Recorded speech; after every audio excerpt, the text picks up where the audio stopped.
अकेले रखो चक्रपाणी मामासी मैंने बोला देखो बार हरि हरि बोला एकाले देव बोले पचारे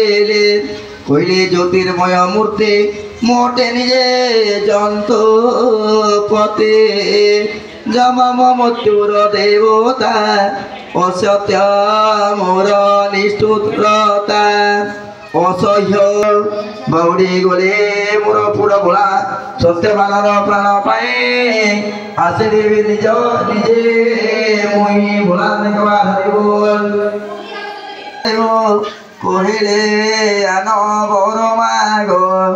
सत्यवानर प्राण बिना जीवर माग हेव हेना सावित्रे कहिले हे देव ससुरे हे राज्य लाभ तथास्तु कई जम गले सावित्री पुणी पिछा कले पछक पुणी चाहे जम